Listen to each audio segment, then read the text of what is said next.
Hi, welcome to the second in the series of the Digital Classicist London seminar series. Today we have Chiara Palladino, who's an assistant professor, very soon to be associate professor at Furman University.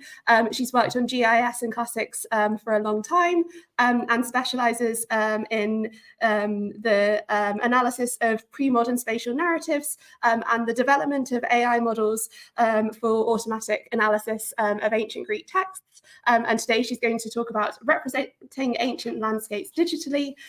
Chiara, off you go. Thank you very much. Welcome, everybody. And I'm going to start by talking about the structure of our seminar, first of all.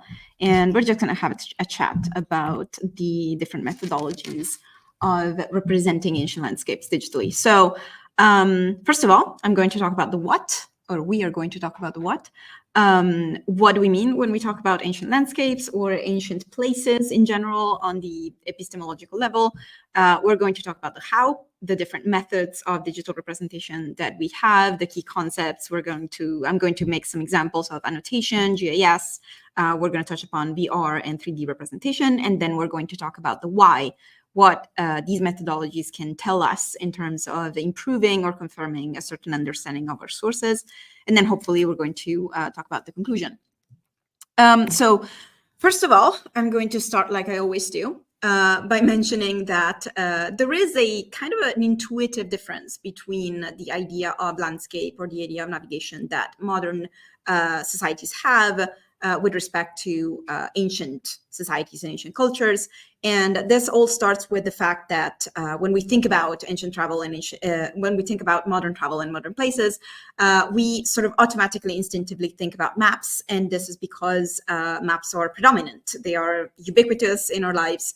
It's very hard to think about navigation and conceptualization of space without maps.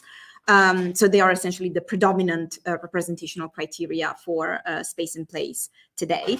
And here is a fundamental difference, which is both cognitive and methodological when we talk about ancient places and ancient travel instead, which essentially is the fact that scholarship has acknowledged for a very long time that in pre-modern societies, even up to the 16th century, really, maps are not the predominant element that mediates between humans and the environment. They're not predominantly used for navigation. This was acknowledged by a very, very important book by Pietro Ianni in 1984, and it has been since confirmed in a variety of ways. So there is a fundamental separation between cartography and navigation.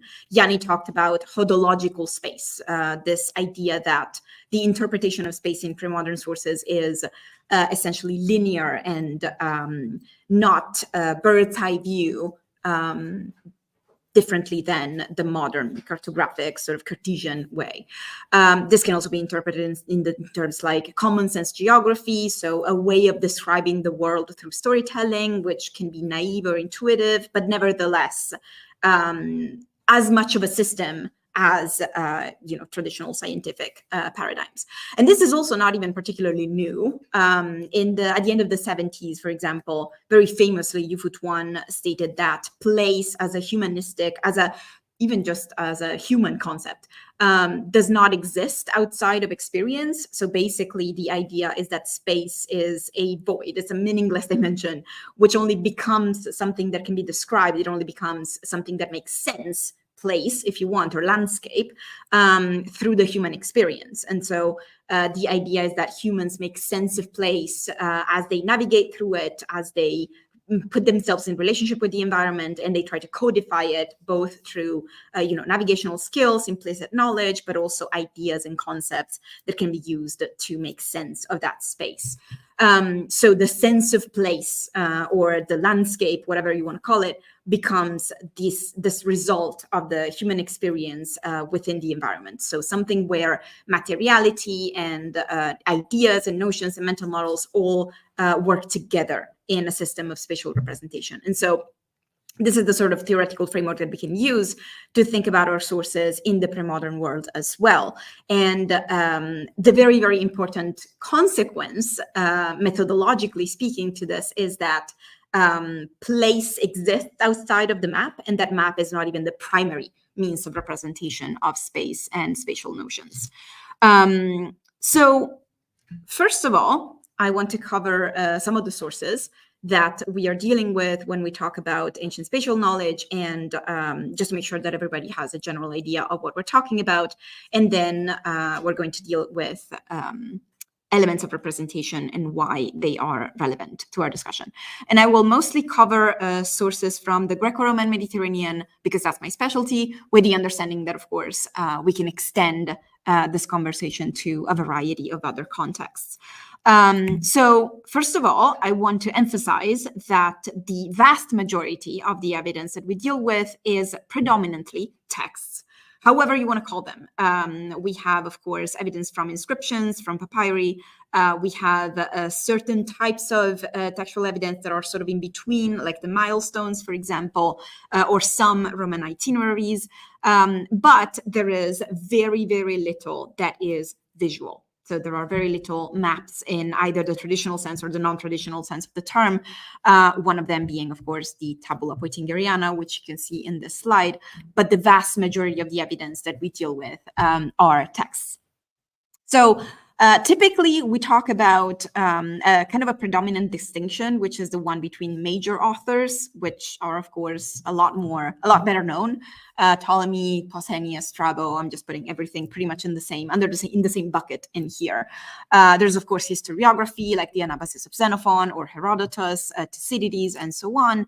And then there is a subset, which is called pragmatic geography, which is a very slippery distinction because not all of these texts are pragmatic or navigational even.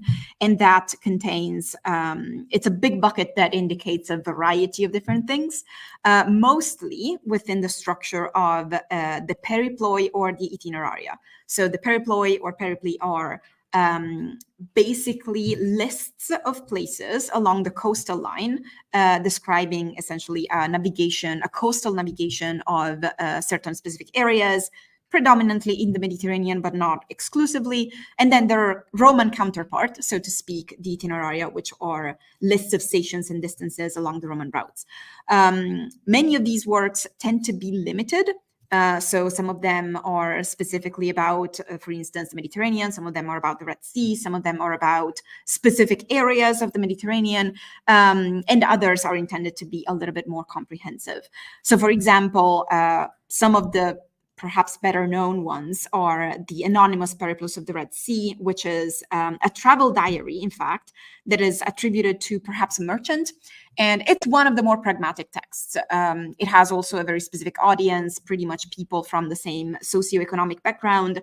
And it also attaches a lot of cultural information to the geographical area that it describes.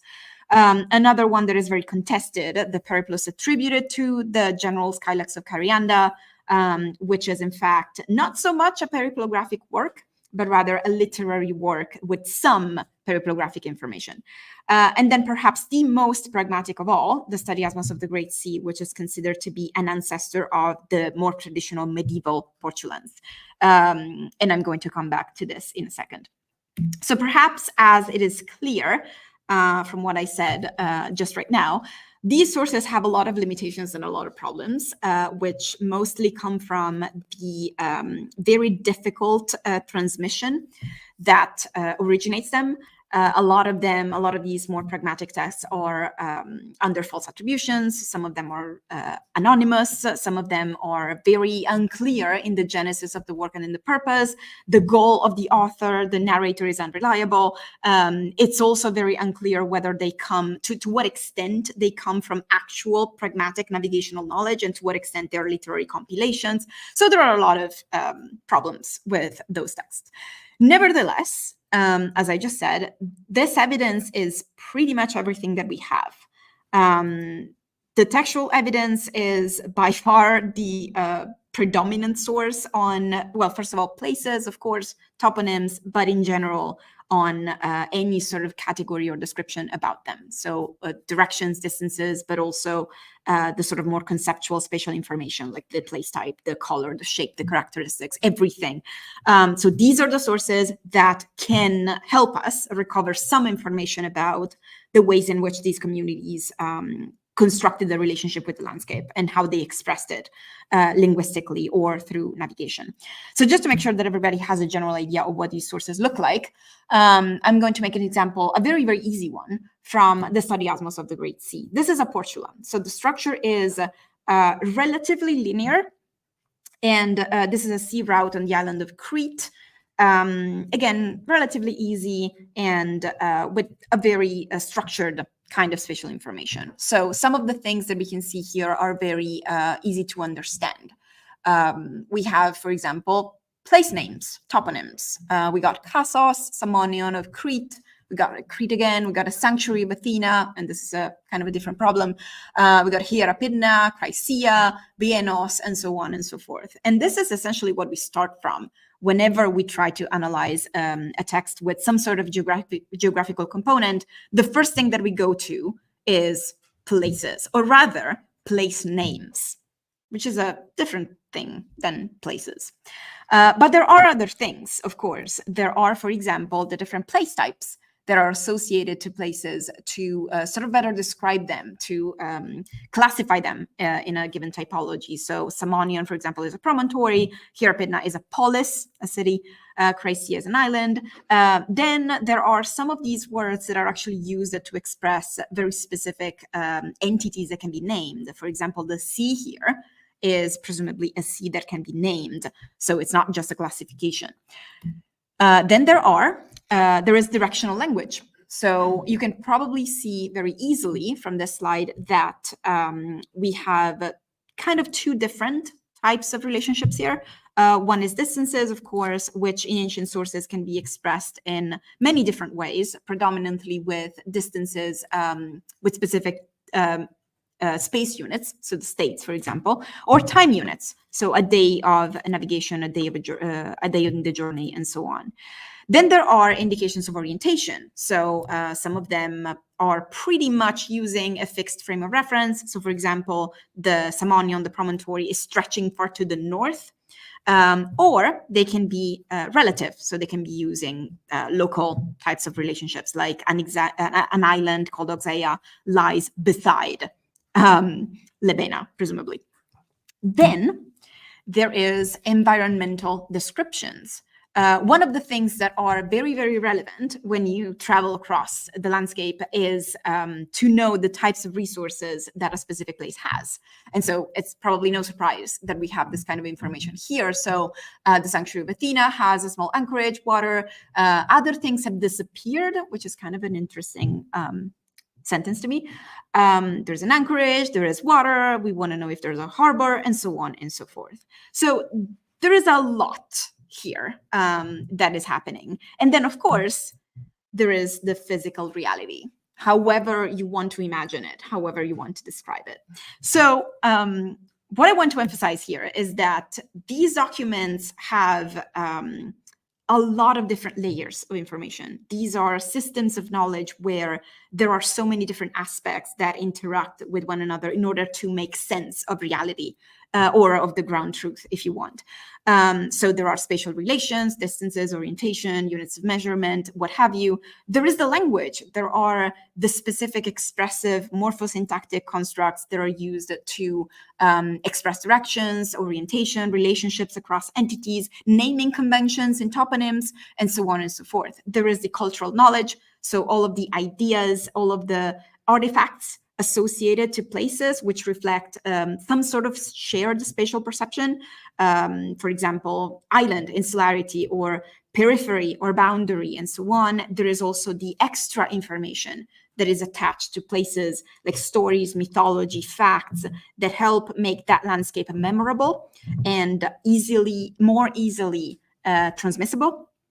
And then there is, of course, the whatever we want to call the ground truth, which can be expressed through maps, it can be expressed through material practices, travel practices, and so on and so forth. So how do we deal with all of this when we talk about digital representation. And it's probably easy to say that when we deal with sources that are this rich, having to deal with the system requires us to go a lot beyond the notion of map as a methodology to explain and to model the type of information that we have here. So the big questions are, how do we represent this system of knowledge? How do we make this multiplicity interact? And can we imagine some level of cooperation across the different methods?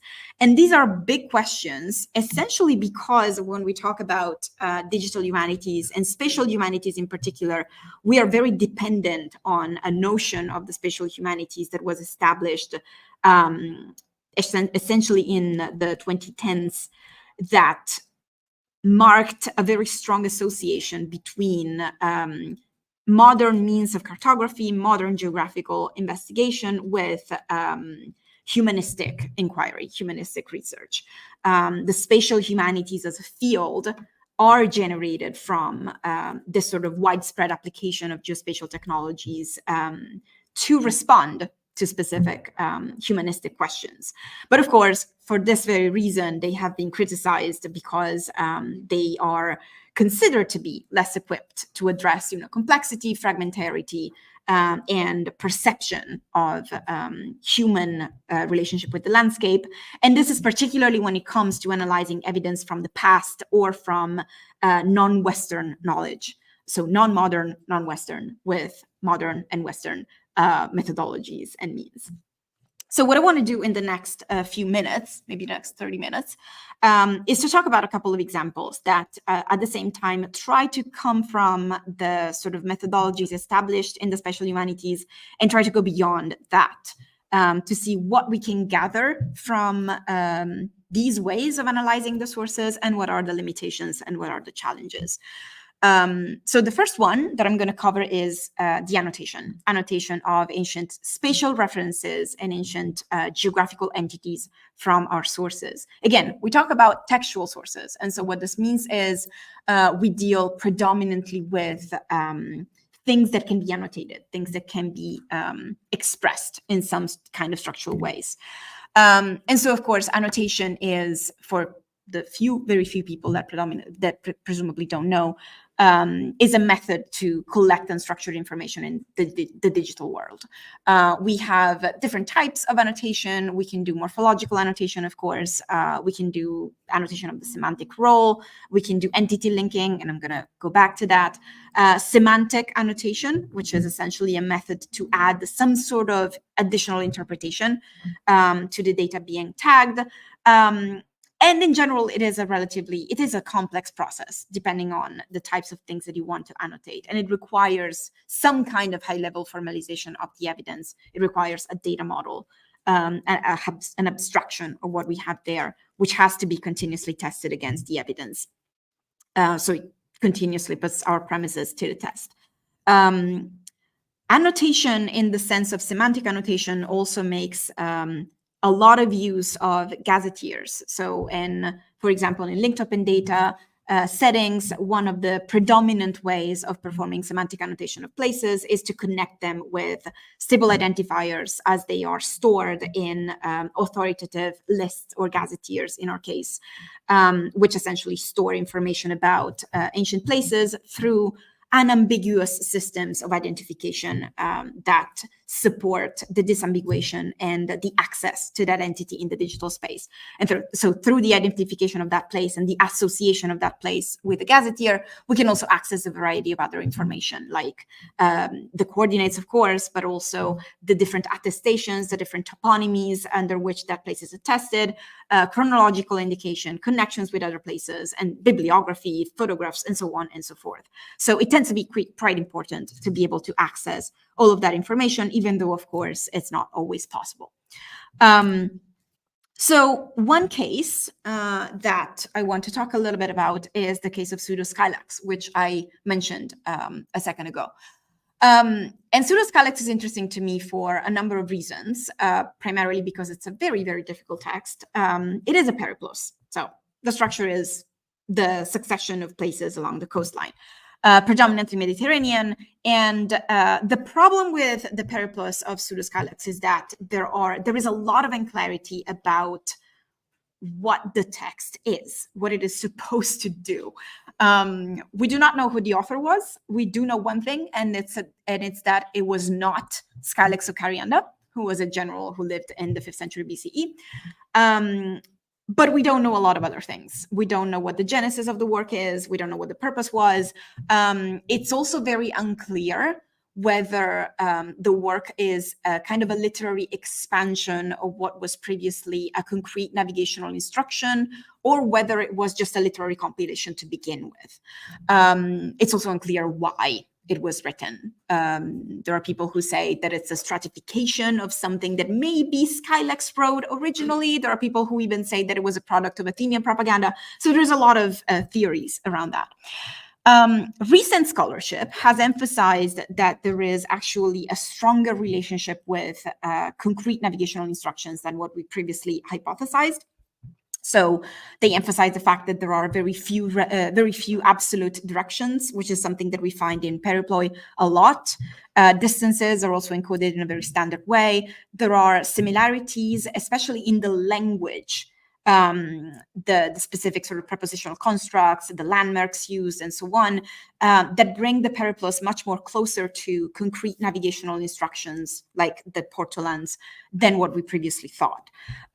So those were the starting points. So what happens if we analyze the periplus with annotation and with some sort of digital support? So what we did was we collected basically all of the place names through name identity recognition and manual correction, which is something that we can do at the moment with ancient Greek, even though it does require a lot of manual work. Entity linking and disambiguation, so references to gazetteers and georeferencing was done manually. There was a lot of semantic tagging, so we associated the places with all of the attributes that pseudo-Skylax or the author attached to them, different qualitative attributes, many of them referring to ethnicity.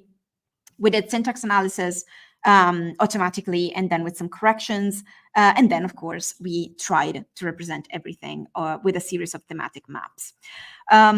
One of the things that I want to emphasize is that it's quite important to do this kind of work. Whenever we talk about the sort of lexicon connected to ancient places, it's quite important to do this with the original as opposed with translations, because especially when we talk about lexical things, it has been proven time and time again that ancient Greek, in this case, place categorizations and ideological categories attached to places are not exactly overlapping with the English counterparts. They tend to be quite specific, and they tend to be covering different things than the equivalent English. Sometimes it's unclear how they can exactly be translated, and so on and so forth. So it is quite important to talk about the ancient Greek spatial categories. And to this day, there is really no comprehensive resource, no comprehensive authoritative list that enables us to do that. So we sort of have to construct our lexicon from the evidence. And for pseudo-Skylax, actually, one of the things that have been emphasized by modern scholarship is that the term polis, so traditionally city-state, is actually used very frequently to just indicate settlements, so urban features, essentially. Not just a city-state as we would commonly understand it, but simply urban settlement. And this has been acknowledged by many scholars. And by the way, if in this slide the icons look familiar, it's because they are from Topos text. So I just want to mention this and give them credit for the usage of the iconography here. So pseudo-Skylax uses, or the author of the periplus, uses the idea of polis to refer to urban settlements. And this is quite clear if we look at Greece, for example. Greece is an area of polis. But there is a little bit more to say about that when we switch to other areas. So for example, Italy being a big one. If we try and attach other qualities to those places, there is kind of a different picture that that gets created in some areas. One of the most frequent qualities that the author attaches to places is ethnicity. So he describes some places as Hellenis or Hellenes, so Greek. Other places are different. They're characterized as Athenian. Other places are, of course, barbarian, and so on and so forth.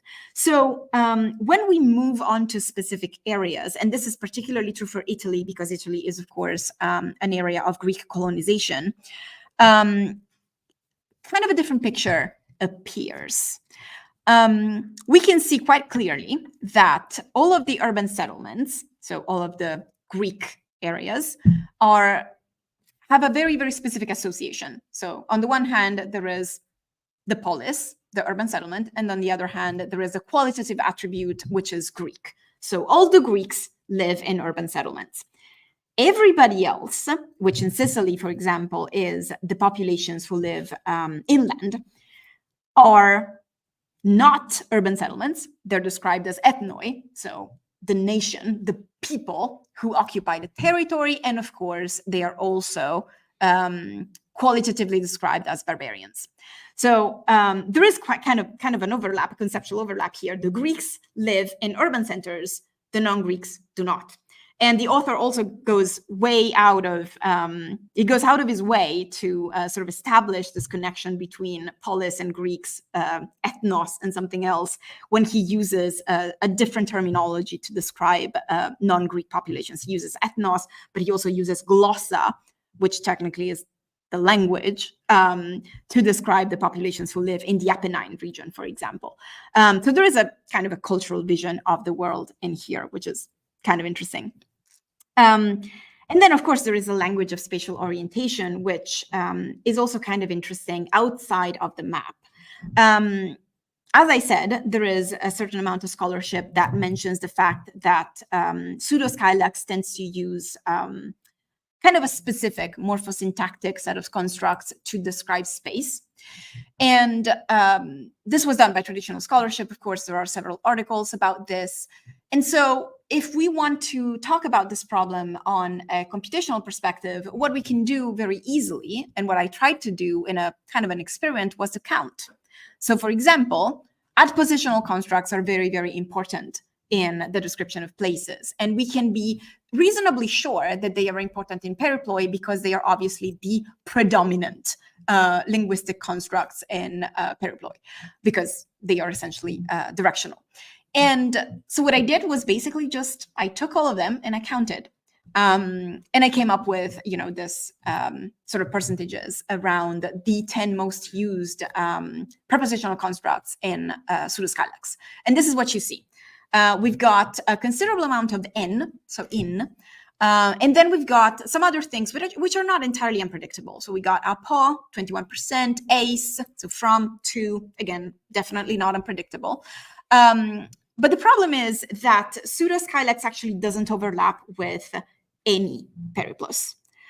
So for example, the Stadiasmos of the Great Sea has a much more linear and much more balanced distinction between prepositional constructs. For example, apo and ace are the vast majority of the prepositions, so from, to, with a reasonable amount of AP in there, which is a variant. And if we try to take something else, maybe the periplus of the Red Sea, there is no overlap whatsoever between the periplus of the Red Sea and pseudo-Skylax. Again, something like the periplus of the Red Sea, which is anonymous, but still kind of more concrete and with a concrete audience in mind. Again, not so much overlap. We got ace at 25%, apo at 18%, and then a bunch of other things. 0. So there is really no connection between the prepositions used in pseudo-Skylax and whatever I could find that was uniformly described as a concrete pragmatic periplus. Something that I did find, though, when I was doing this, and again, this is something that should be studied even more. We need to understand what are the types of directions that they are describing in addition to the prepositions that they're using. But something that I was finding out when I was doing this was this.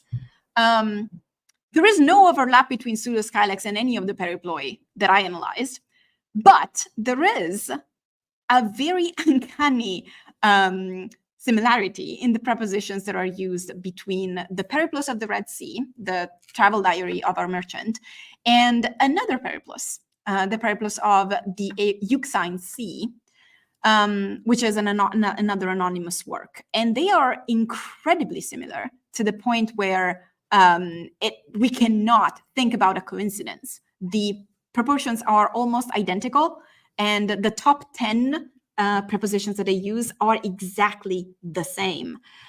And this is kind of interesting. And it's interesting because both of these works at some point circulated under the name of Arian. They're not by Arian. They're absolutely not by Arian. But it is kind of interesting that there is this almost perfect overlap, because prepositions are not something that can be consciously used. So language is something that is a little bit more telling here rather than, a map, because they deal with two completely different geographical settings. So language can help. The language of spatial orientation matters, and it can support some sort of analysis of the background of even very complicated, very problematic texts.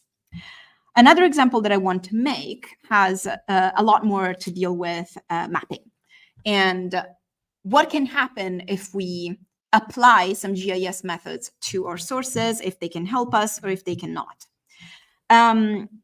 So an entirely other field that has to do with the spatial analysis of texts and of pre-modern evidence in general is GIS, and specifically GIS methodologies. And more specifically, landscape-oriented approaches like least cost path analysis, agent-based modeling, and so on. And these are all methodologies that are used to a very limited extent to analyze texts. They are very predominant in archaeology. They are standard methods. They are used in as ready-to-use tools in many GIS softwares and programs, just to make sure that everybody is slightly familiar with these. Least cost path analysis is basically an algorithmic reconstruction of what could be the most likely pattern of movement in a given environment. And it basically calculates the impact of external environmental factors on a given itinerary. So the impact of the slope, the energy, the visibility, the presence of infrastructure, and so on. Agent-based modeling is something that naturally lends itself to virtual reality, 3D gaming, and so on, because it essentially deals with the virtual recreation of the landscape in whatever type of software and with whatever method you want to use, and in placing some sort of human simulation to figure out how human behavior would change based on the material constraints of the environment. Needless to say, all of these methods have also been heavily criticized because for many reasons, really. One of them being that, especially in ready-to-use tools, the algorithms underlying, for example, the calculation of least cost path are not always clear. They tend to be a little obscure, and also they tend not to take into account very, very important contextual factors, like the means of transportation, for example, the climatic conditions, the average speed, the individual's fitness or level of fitness. And of course, there are non-quantifiable factors like cultural preference or contingent preference for a certain place and so on, which of course cannot be modeled through probabilistic algorithms. And so there is some scholarship that tries to define how custom algorithms, so that's something that combines various criteria, can offer more refined results. For example, it's possible to model low-cost corridors to represent potential alternatives. We can combine different types of analysis like viewshed, visibility, and so on to figure out different ways of representation. However, it is true that these methods offer us a way to represent travel a little bit more dynamically, going beyond the sort of the static point map that sometimes is where our modeling ends. So they can help us reflect upon the interaction between the narrative, the material environment, the individual, the author, and so on and so forth. And I want to emphasize that they do not provide truth. The point of performing all of this GIS analysis is not to provide a general idea of what did happen, but they are a way to reflect upon the constraints of the material environment.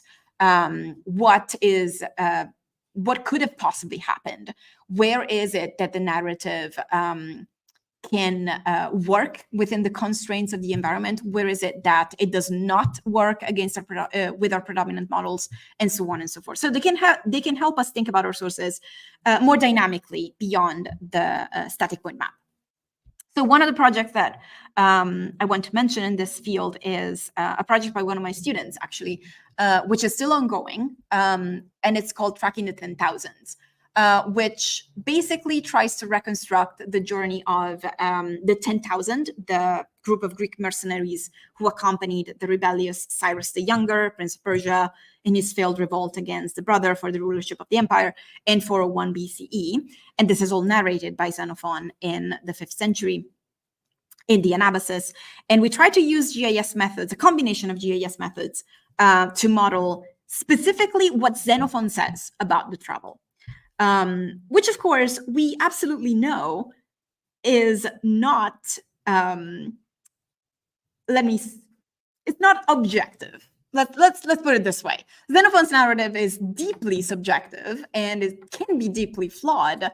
Not even just about the geography of the place or what really happened. It's just deeply flawed because Xenophon is a deeply subjective narrator. So our intention is not to reconstruct an objective truth. This is what happened. But to give a range of possibilities of how Xenophon's narrative works against the backdrop of different types of representations of the material conditions of the travel. And ideally, the map that we will produce in this project will combine together the narrative of Xenophon, our own documentation, and the sort of visual representation of the travel as it was described. So we're working within the idea of the map as a creative, expressive process rather than a representational paradigm. The map is not the ground truth, but it just provides a potential background to the investigation of the spatial narrative, one of the methods of representation. So very quickly, this is the map of book one. One of the maps that we produced. The book one recounts the essential journey from Sardis and Lydia to the death of Cyrus in the Battle of Cunaxa near Babylon. And the map shows the little colors that you see here are indicative regional areas in the empire. So these are not meant to be fixed borders. These are not meant to be actual representations of the divisions of the empire. They're just meant to give the readers the opportunity to orient themselves around the various areas that Xenophon describes. What we did was essentially to load the text onto an annotation environment. In our case was Recogito. We performed the named entity recognition, semantic tagging by distinguishing different types of places, distinguishing the type of relationship that Xenophon expressed with the places. So whether they were visited or they were mentioned with reference to something else.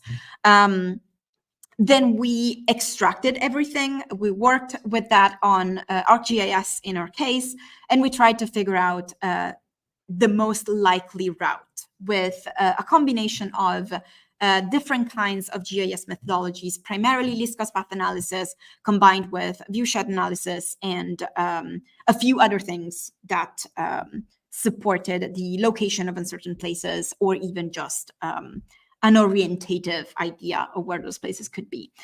One of the biggest problems that we had, of course, was that sometimes Xenophon talks about places that cannot be identified or that cannot be located.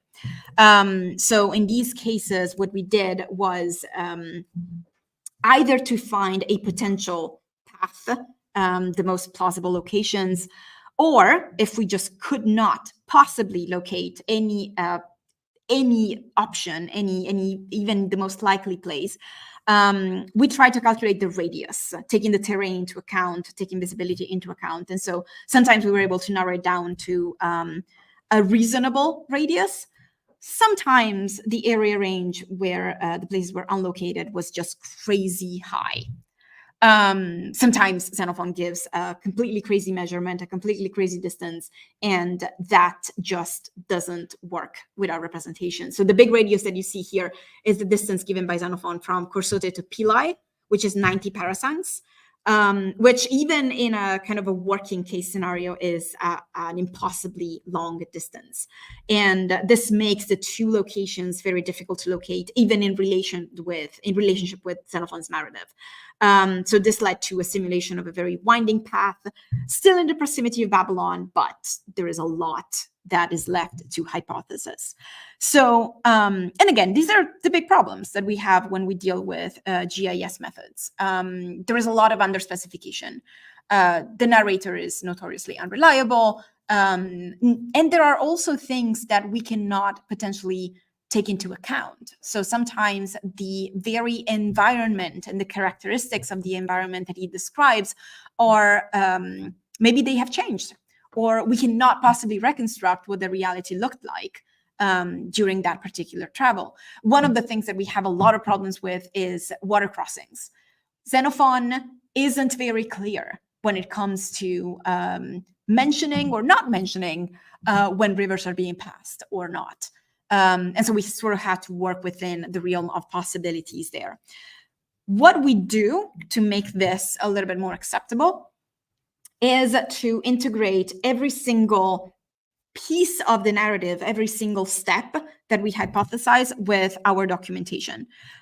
So in the end, we will integrate the map with the text, but also with our working explanation of how the results were achieved, in such a way that our user, rather than the reader, can understand where we are taking liberties, where we are reconstructing things, and why we did things in the ways that we did, in the ways that they look like. Finally, I want to talk about the final thing, what can happen with immersive reality in 3D. And I will just make a few examples, hoping that they will lead to discussion. And again, this is an area that is mostly dominated by archaeology in a very large way. This idea that space can be represented as some sort of embodied experience, immersive reality, that's what it is. And these are the technologies used, 3D, VR, immersive reality, to model ancient space from a sort of material and engagement perspective. And they can create very, if you pass me the term, very realistic experiences. But that may not even be the point. So, of course, there are projects that reconstruct various Roman sites. These are very traditional 3D reconstruction projects, the Forum Romanum, Pompeii in color. There is a whole bunch of these. There are multisensorial representations. These are called immersive analytics. And these are basically intended not so much for the end user, but these are reconstructions of a simulation of the human engagement with a specific material space under specific conditions. So these methods try to enhance the scholarly analysis of a specific situation, of a specific spatial situation, by simulating different material conditions. For example, the BEMA project tries to simulate various, the variability of the environment within the experience of speaking from the Pnyx in ancient Greece. You can simulate either listening to a speech among the audience or speaking in front of the audience of a specific number of people. So various criteria such as the positioning, the presence of the audience, the sound, the orientation of the speaker can be used to understand the conditions under which that can happen.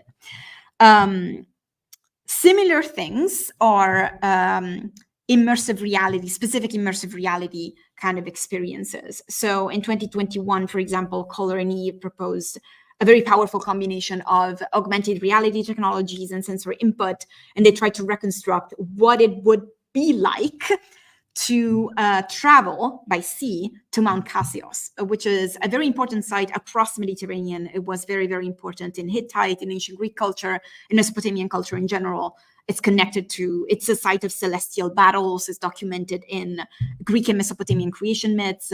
There were multiple festivals and perhaps sacrifices that happened there, which are documented up to Roman sources. So it's a very, it's considered to be a very powerful spatial experience. And so what they did was try to figure out how that would look like from the perspective of a traveler, of a sea traveler on a specific ship under different conditions.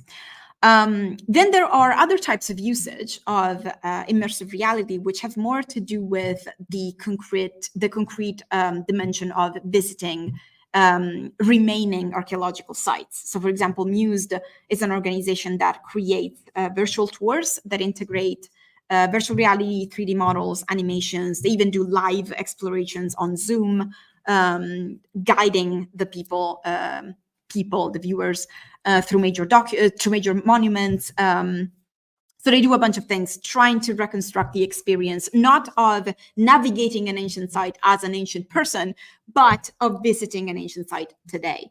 And so the virtual tours use a combination of different types of technologies like Sketchfab or also Matterport to simulate actual physical tours of existing archaeological sites, and they give the user a certain amount of freedom in the exploration of things. They also combine text and sometimes audio to better explain where people are and what certain things are.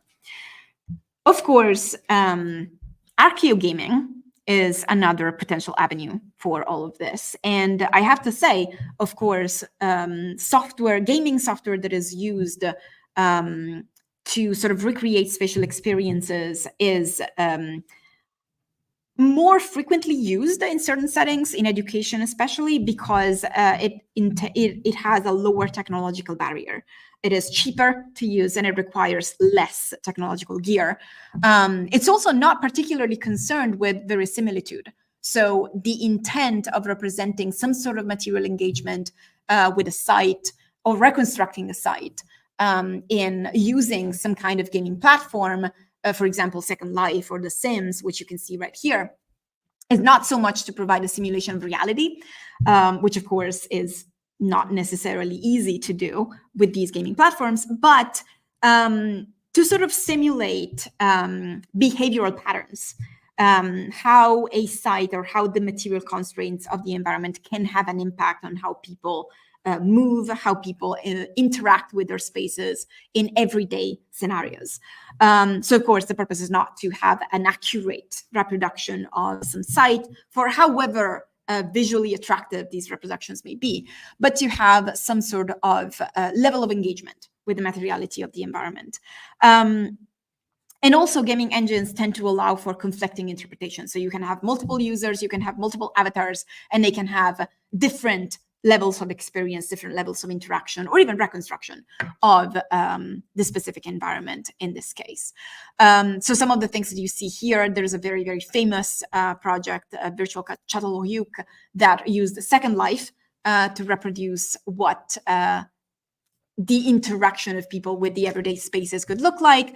On the right on the slide, you can see a project by one of my students, Abigail Russell, who used The Sims to model the House of the Tragic Poet in Pompeii and to figure out how the different spaces would look like. And these are very low barrier types of projects. There's a lot of resources and there are a lot of possible things that can be used to support these things.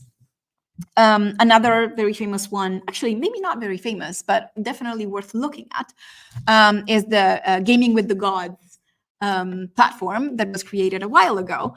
And it is a product of the project Samothracian Networks, which basically uses a combination of Unity and a gaming platform to simulate various conditions of movement across the sea. So the users can embody one of the Argonauts. They can travel through the sea as one of the Argonauts. And this is sort of the more attractive type of framework to make them use the different paths of navigation that the game offers, which actually simulates the proxenic network in the Samothracian area. So what the users are conditioned to do is to figure out how different, the presence of different proxenic networks can give them access to specific resources, can make their navigation easier or not, and so on and so forth. So the objective is to try to figure out how human behavior would change within different alternatives offered in the simulation to compare it with what we know about the existing network as attested in primary sources. I think I've talked enough. So I just want to sort of try to wrap things up a little bit and emphasize some of the upcoming questions and some of the limitations. We've talked a lot, and I've talked about many different things, many different methods. And I want to emphasize this because, again, whenever we talk about spatial humanities, GIS tends to be one of the sort of standard responses. But the reality is that at this point, we are dealing with a variety of methodologies, and these are not necessarily in sequence. We have a whole lot of things happening and a lot of methodologies being developed with named entity recognition, information extraction, syntactic analysis. We have a lot of things happening with modeling, data modeling, creation of formalizations. Then there is, of course, the visualization and the representation, which is not necessarily mapped. It's not necessarily on a cartographic product. And likewise, the cartographic product is not considered to be reality. And then, of course, there is a sort of analysis that we can make out of all of this. But these methods are not a sequence.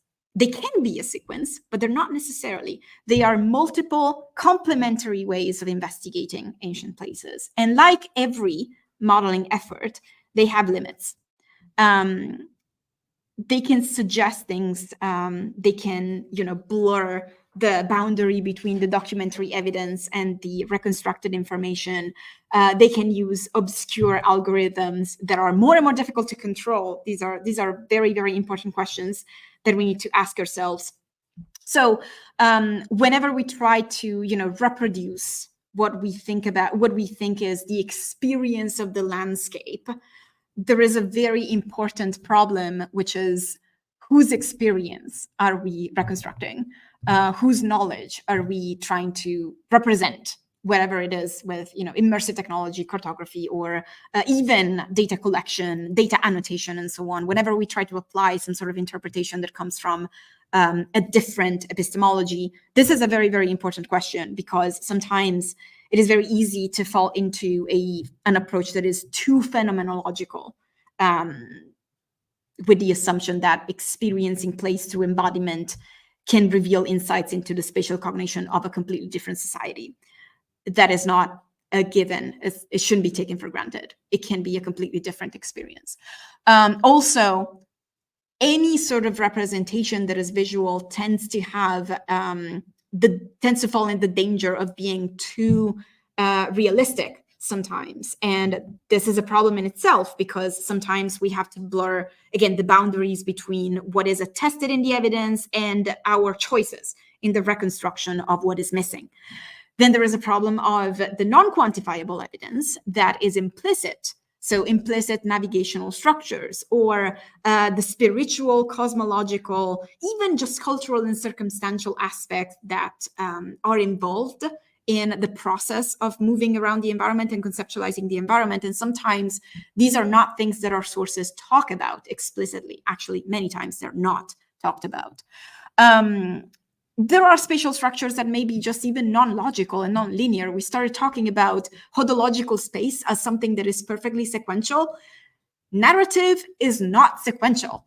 Narrative can be illogical in a lot of ways. It can create, compression, spatial-temporal compression or expansion. It can transition from one place to another in half the time that you would possibly take. So there are a lot of problems with, using quantitative measures to answer our questions. And this is the reason why documentation and declarations of intent are fundamental to understand the purposes behind our reconstructions. It is very, very important to be clear about our intention, but also our processes, because that's the only way that we can make explicit the limits.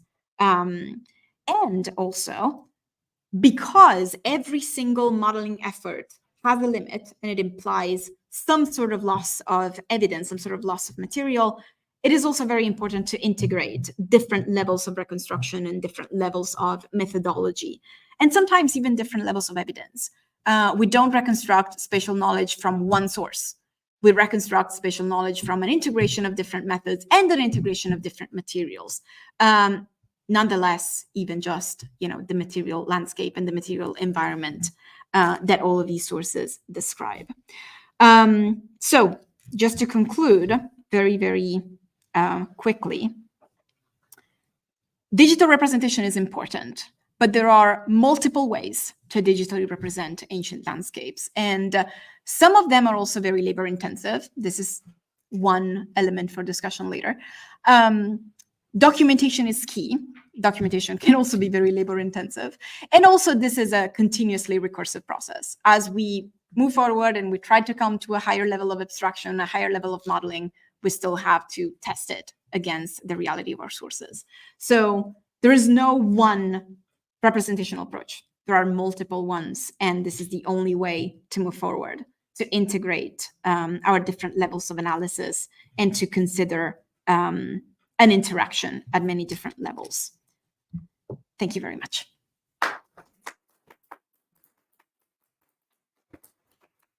Should I close this? Yeah.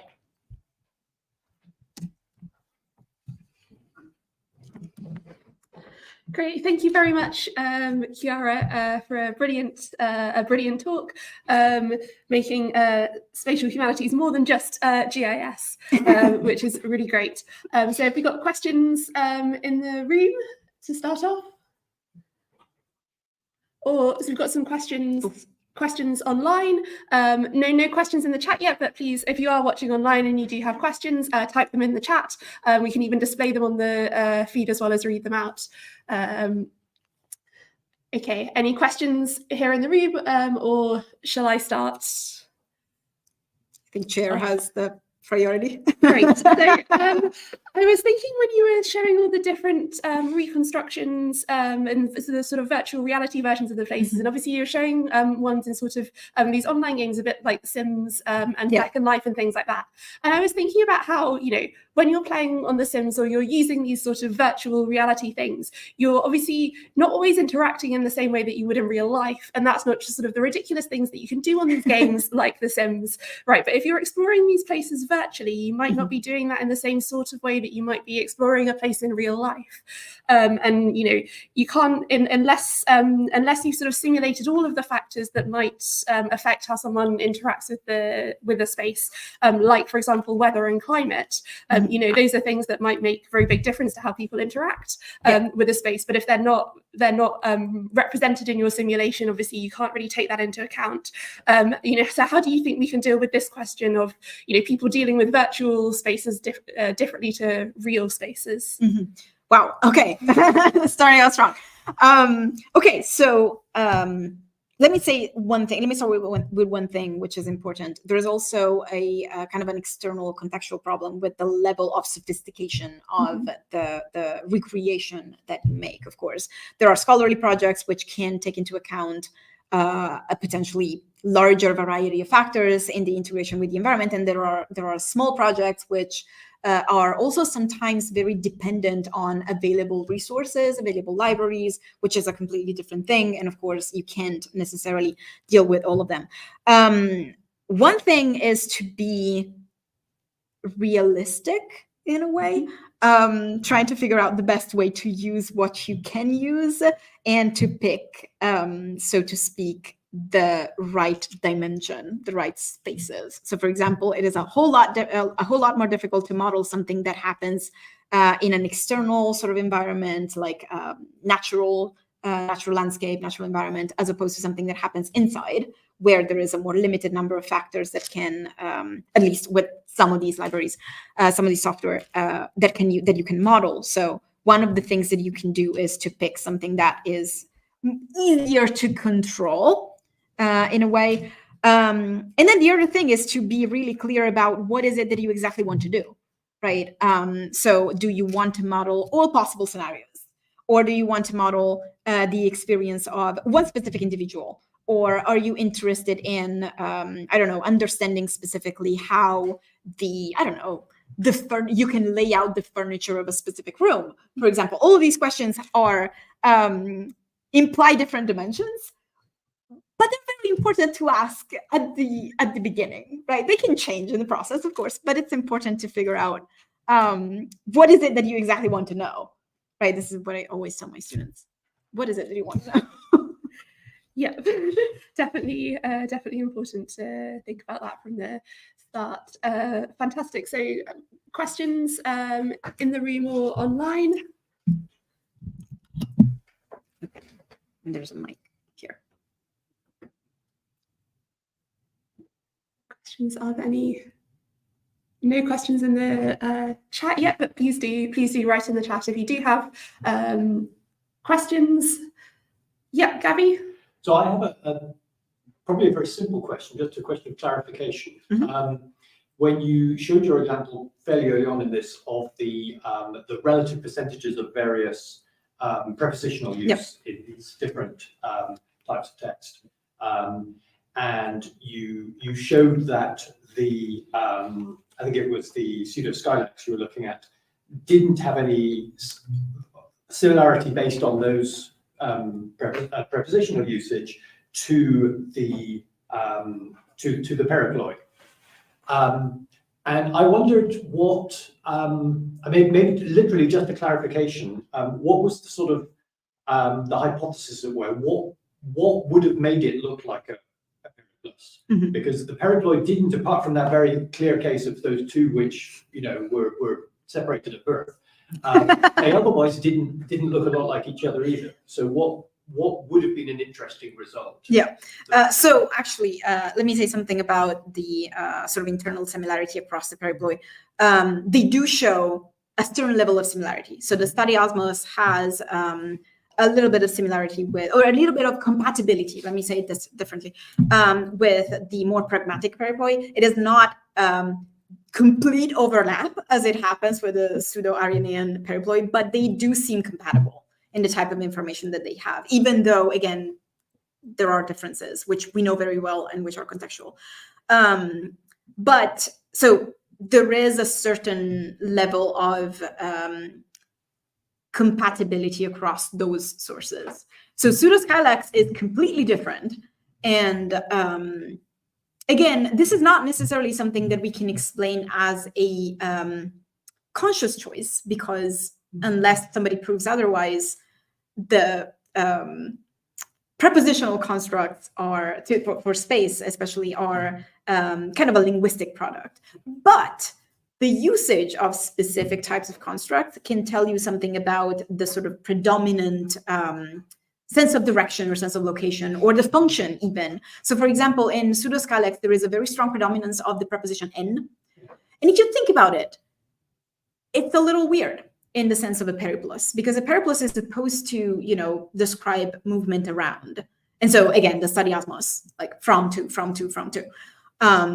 with different prepositions, but always from to. In is a preposition that represents position, like location.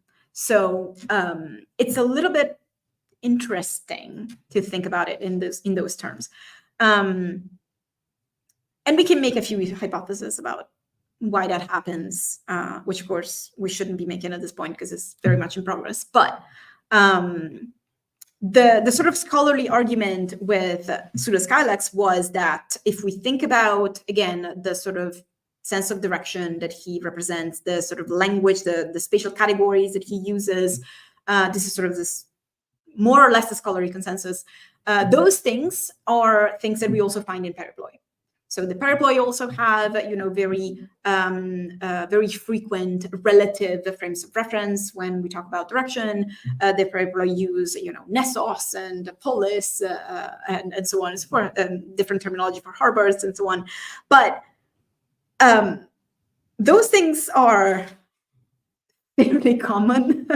And also, how much of that is just the feature of the specific sort of expressive paradigm of that geographical area, of that culture, of that language, of that way of describing space. Again, there is a lot that we don't know in a systematic way. And so it's difficult to say, based on these things, there is a concrete periplographic structure that underlies this work.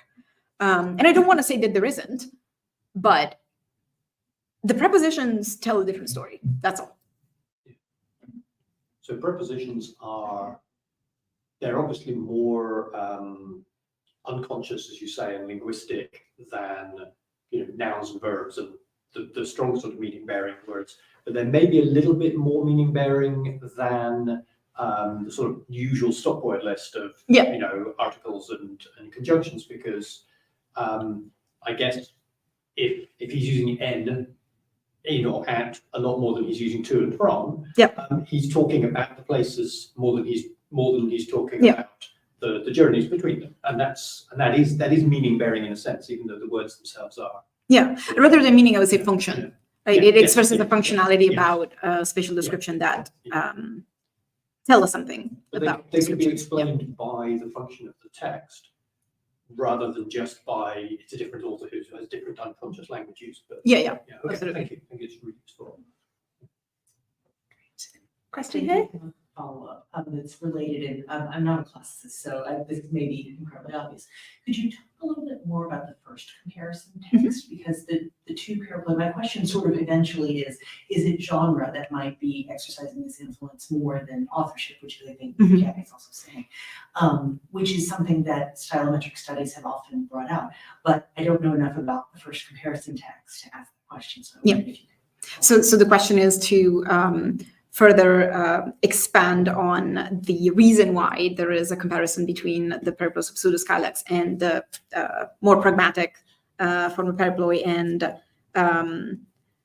sort of in a stylometric perspective as well. So if this is something that can be investigated. So I will say right up front that I'm not entirely comfortable with using a completely stylometric approach with these texts, just because they're very small. So I guess certain criteria with stylometry could be applied with these texts, but the sort of size of them has to be taken into account. And also, they are very different at a corpus level. So there's a limited amount of things that we can do in that direction. But anyway, the question of genre is a very problematic one, a lot more than we might think. Because again, this is a whole scholarly debate. Is periplography a genre to begin with? Again, I'm not comfortable with saying that it's a genre, because for various reasons. We can talk maybe about a structure. So there is a number of works in literature that have a specific structure. So going from one place to another with a distance, with specific orientations and so on. But with that being said, there are also a lot of variations on the structure. So, for example, pseudoskylax is not always linear in the types of descriptions that he gives. Or the anonymous periplus of the Red Sea attaches a lot of cultural information to places. So these are, and this is the problem, right? This is, from this, we essentially get the question of, are these works actually pragmatic in purpose? So what is it exactly that they're describing? Are they giving us navigational directions? And the predominant answer to that is no. But then what are they doing? Are these just literary compilations? Are these for fun? Are these for propaganda? Are these for something else that we cannot imagine? So again, there are a lot of unknowns in the sort of contextual dimension. And this is the reason why there is a lot to do in a sort of more systematic fashion, in a more systematic way. So for example, coming back to the prepositions thing, it's one thing to talk about, the sort of mere statistics of the predominance of prepositions, but then ideally we will have to go into the text and figure out where those prepositions are used and exactly for what.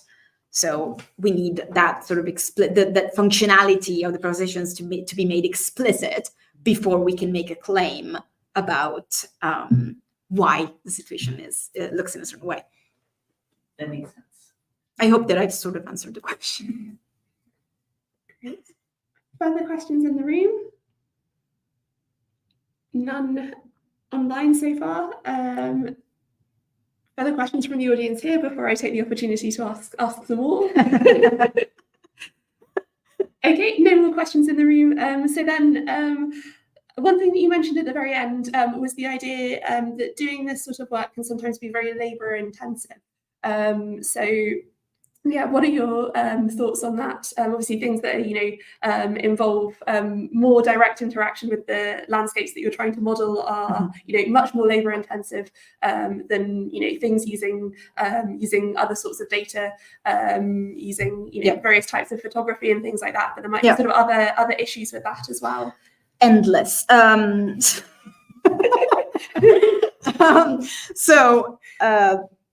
There are so many problems with conducting this sort of research, starting from the technological barrier. Of course, not everybody has access to high resolution photographs of the places that they want to investigate. Not everybody has access to, I don't know, VR headsets or Meta or Unity or 3D reconstructions, or not everybody has training in how to use those things. And typically institutions have a limited amount of those things as well. So that's one big problem. And this is the reason why, again, people go to gaming engines for certain things.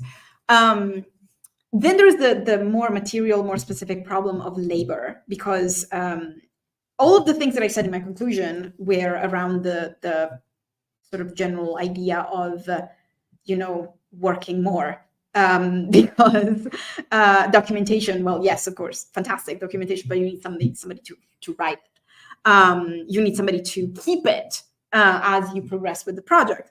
And there are a lot of other things, like I mentioned, and in passing, named entity recognition and manual correction. Who does the manual correction? So, and what are the competence and the skills that they need to have in order to be able to do that? Who needs to form those people? How are those people compensated for their work? Which is another very, very big problem.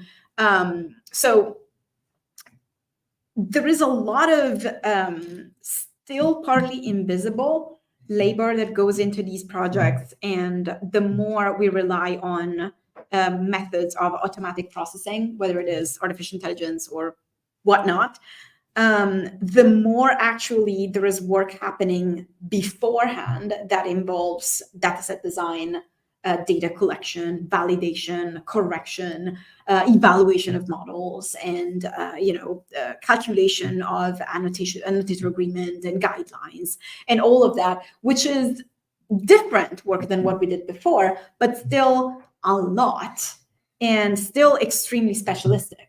So, and still very, very time consuming. So, again, it's all very easy to say, we need this, we need that. But then there are very, very strong boundaries that could be solved potentially, but that are still there, and we need to acknowledge that they are. And some of them are bigger for certain people and for certain institutions, depending on where you are and depending on who you are. So I'm sorry that I can't offer. I mean, I could offer potentially a solution, but I think that's. I would prefer to leave it at the problem. All right, great. Further questions? I wonder if we should hang up the online call at some point. Okay. If there are no further questions either online or in the room, then we'll finish for today. Thank you very much, Chiara, for your wonderful paper. Thank you once again. And the seminars continue next week, back at the usual time of 5 p.m. Anna Consul will be talking about pitch accents in melodic data in ancient Greek text, online on YouTube only next week. Thank you very much, and to our audiences here and online. Thank you.